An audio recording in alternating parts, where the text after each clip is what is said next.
Students, this is a solution of chapter 4 materials, metals and non metals. तो अपने इस chapter में ये सब टॉपिक्स पढ़े थे।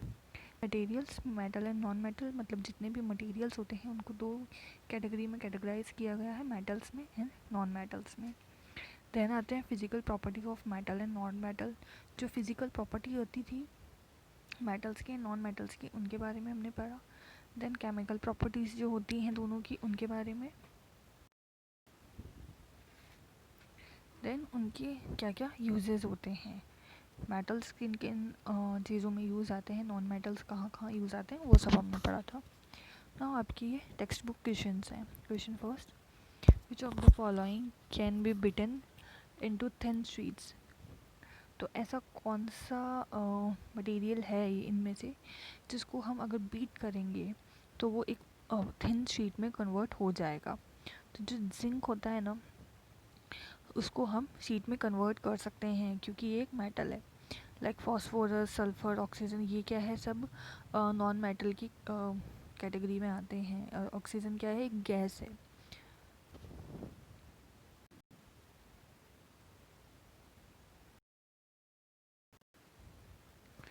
Now next is which of the following statement is correct. कौन सा स्टेटमेंट करेक्ट है इन सब में से। All metal are ductile, all non metal are ductile, generally metals are ductile, some non metals are ductile. तो यहाँ पर देखिए, जो जनरली जो मेटल्स होते हैं ना, वो क्या होते हैं, डक्टाइल होते हैं। कुछ मेटल डक्टाइल यहाँ पे होते हैं।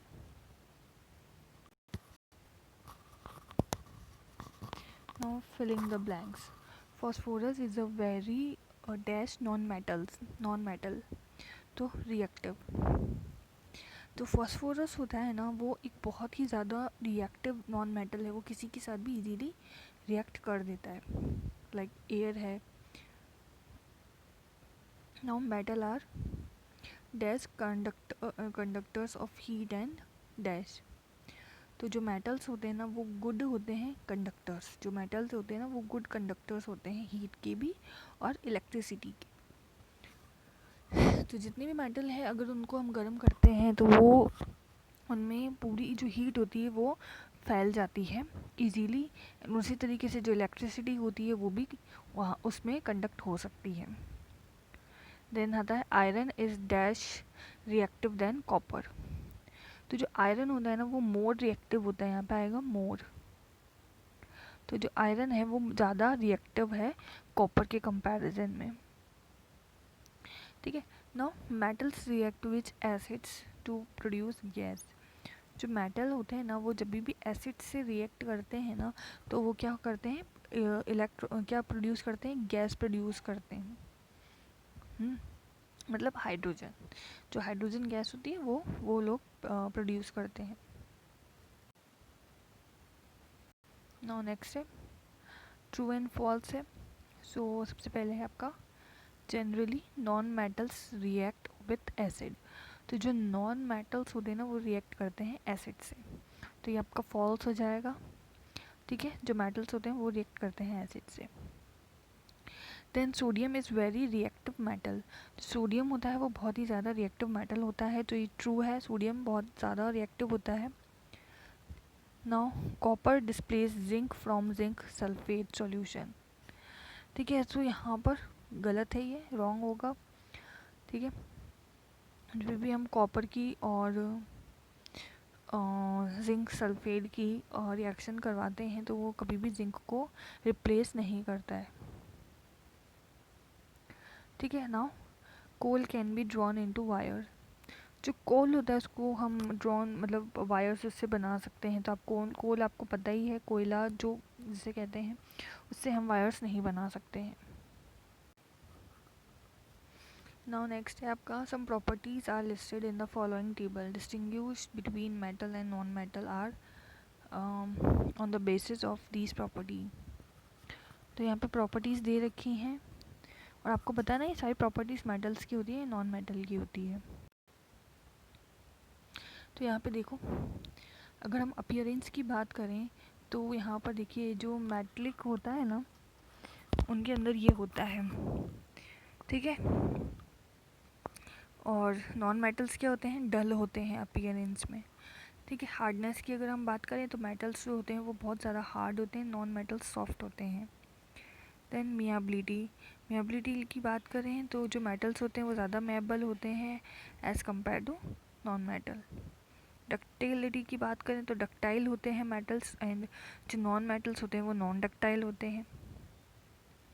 देन हीट का कंडक्शन भी मेटल्स में ज़्यादा होता है, और नॉन मेटल्स बैड कंडक्टर्स होते हैं, इनमें कंडक्शन नहीं होता है ना। जो कंडक्शन होता है इलेक्ट्रिसिटी का, अगर हम उसकी बात करें तो जो मेटल होते हैं वो गुड कंडक्टर्स होते हैं, और जो नॉन मेटल होते हैं वो बैड कंडक्टर्स होते हैं, मतलब उनमें ज़्यादा कंडक्शन नहीं होता है इलेक्ट्रिसिटी का, या फिर वो पूरी तरीके से आइसोलेट होते हैं। Now next question is give reasons for the following. Aluminium fossils are used to wrap foils are used to wrap food items।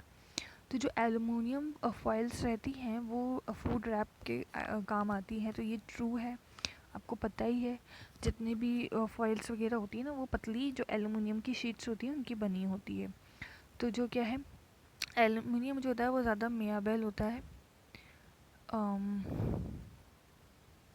ठीक है, जो एलुमिनियम क्या है, highly malleable and it can be easily beaten in sheets.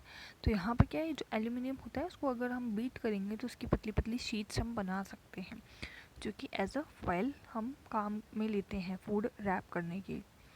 ठीक है, और ये बहुत ज़्यादा सॉफ्ट होती है और रिएक्ट भी नहीं करती है फूड आइटम्स के साथ। तो इसीलिए क्या होता है कि हम ज़्यादातर एल्यूमिनियम फॉइल्स का यूज़ करते हैं फूड आइटम्स को रैप करने के लिए। नाउ नेक्स्ट है आपका, नेक्स्ट क्या आपका, immersion rod for heating liquid are made up of metallic substance. So immersion rods जो होती है ना वो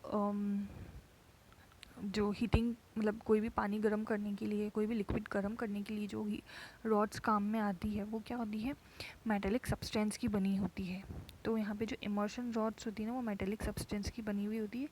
क्यों? क्योंकि जो मेटल्स मैंने आपको बताया था कि कंडक्शन उनके अंदर ज़्यादा होता है हीट का और इलेक्ट्रिसिटी का, इसीलिए जो वाटर होता है, अगर हम पानी गर्म करने के लिए इमर्शन रॉड का यूज़ कर रहे हैं तो वो क्या है कि बहुत जल्दी उस वाटर के अंदर मतलब वो जो इमर्शन रॉड है वो बहुत ज़्यादा गर्म हो जाएगी जल्दी इजीली, एंड पूरा पानी भी वो गर्म कर देगी जल्दी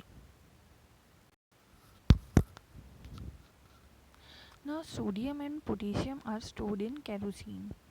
तो जो पोटेशियम एंड सोडियम होता है ना, इनको क्या करते हैं कि केरोसिन में स्टोर करके रखते हैं, क्योंकि जो सोडियम और पोटेशियम होते हैं ना वो बहुत ज़्यादा हाईली रिएक्टिव होते हैं।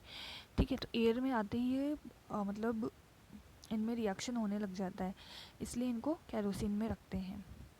ठीक है, now copper can not displace zinc from its salt solution. तो जो कॉपर होता है ना वो ज़्यादा मतलब रिएक्टिव नहीं होता है एज़ कम्पेयर टू जिंक, तो इसीलिए क्या है कि वो डिस्प्लेस नहीं कर सकता है जिंक को उसके सोल्यूशन से। Now can you store lemon pickle in an aluminium utensils, explain. तो जो लेमन पिकल होता है उसको हम एल्यूमिनियम यूटेंसिल के अंदर स्टोर कर सकते हैं, तो इसका आंसर होगा नो, हम स्टोर नहीं कर सकते हैं। क्यों नहीं कर सकते? क्योंकि जो एल्यूमिनियम होता है ना वो क्या होता है, मेटल होता है, एंड जो मेटल होते हैं ना वो क्या करते हैं, रिएक्ट करते हैं एसिड से। मैंने आपको बताया था कि जो एसिड होते हैं उनसे रिएक्शन करते हैं मेटल्स, एंड क्या प्रोड्यूस करते हैं, हाइड्रोजन। तो जब एल्यूमिनियम को अगर हम लेमन के कांटेक्ट में लाएंगे, तो जो कि लेमन क्या है, एक तरीके का एसिड होता है उसके अंदर, तो वो एसिड से जब एल्यूमिनियम रिएक्ट करेगा तो हाइड्रोजन प्रोड्यूस करेगा, एंड जो पिकल होता है ना वो भी क्या होता है, स्पॉइल हो जाएगा, ख़राब हो जाएगा वो। Match the substance given in column A with their uses given column B. ठीक है, तो यहाँ पे देखिए यहाँ पे आपको कॉलम ए के अंदर कुछ मेटल सब्सटेंस दिए हुए हैं, उनको आपको बी से मैच करना है।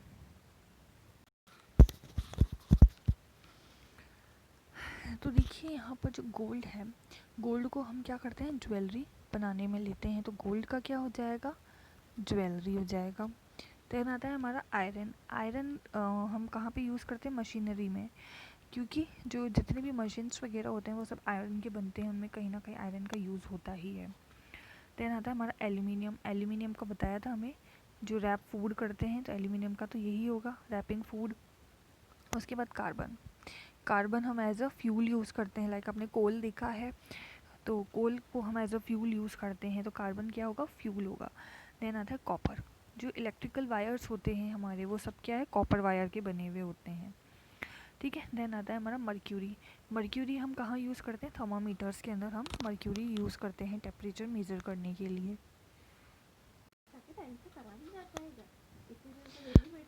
What happen when dilute sulfuric acid are poured on a copper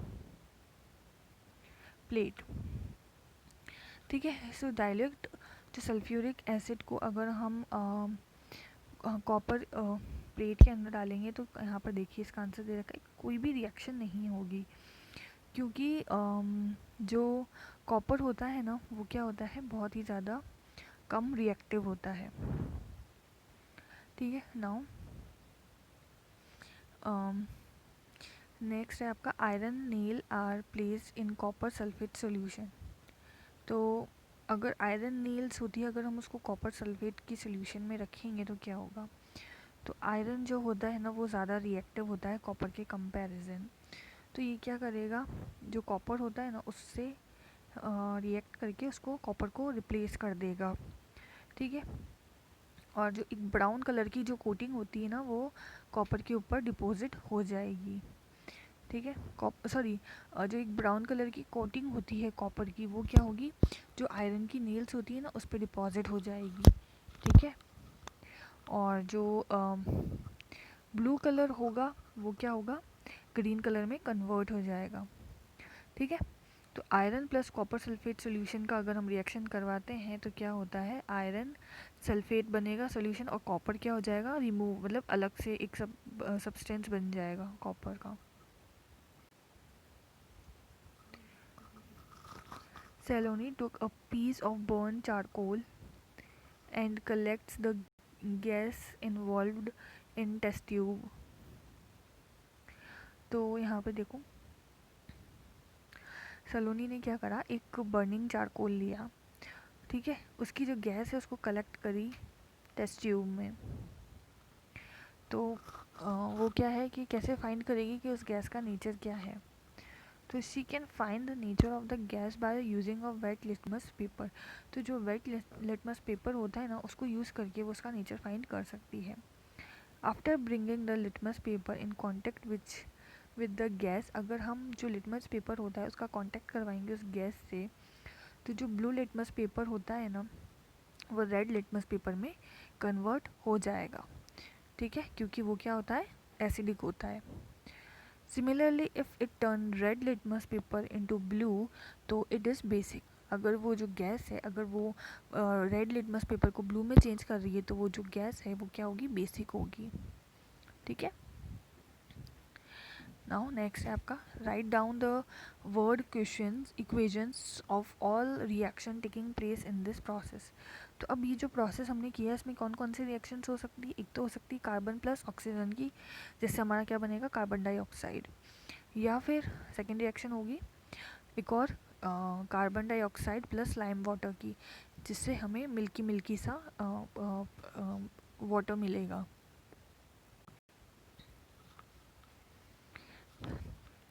One day Rita went to a jeweler's shop with her mother. Her mother gave an old gold jewelry to the goldsmith to polish. Next day, when they brought the jewelry back, they found that there was a slight loss in its weight. Can you guess a reason for the loss in weight? ठीक है, सो यहाँ पे देखो, अगर हम gold jewellery जो है वो क्या है कि हम बनवाते हैं, उसके बाद अगर हम उसे यूज़ करते हैं, जब वो पुरानी हो जाती है, अगर हम उसको दोबारा गोल्ड स्मिथ को देंगे तो यहाँ पर अगर हम जब उसका वेट मेजर करेंगे ना, तो जो उसका जो वेट होता है ना वो थोड़ा सा कम होगा। तो उसका रीज़न क्या होता है, the gold jewellery is dipped into an acidic solution, जिसको हम क्या कहते हैं, एक्वा रेजिया कहते हैं। इस तरीके का एक सॉल्यूशन होता है जिसके अंदर क्या होता है, गोल्ड ज्वेलरी जो है उस सॉल्यूशन में डिप करी जाती है, ठीक है, पॉलिशिंग के लिए। तो जब हम उसको डिप करते हैं ना उस ज्वेलरी को उस एसिड सॉल्यूशन में, तो जो आउटर लेयर होती है ना गोल्ड की, वो क्या होती है, डिज़ोल्व हो जाती है, ठीक है, और उसके नीचे की जो अंदर की शाइनी लेयर होती है ना वो अपीयर हो जाती है। तो इसीलिए क्या है कि इस प्रोसेस में क्या होता है, ऊपर की लेयर रिमूव होगी तो क्या होगा, उसका वेट कम हो जाएगा, वेट लॉस हो जाएगा उस ज्वेलरी का।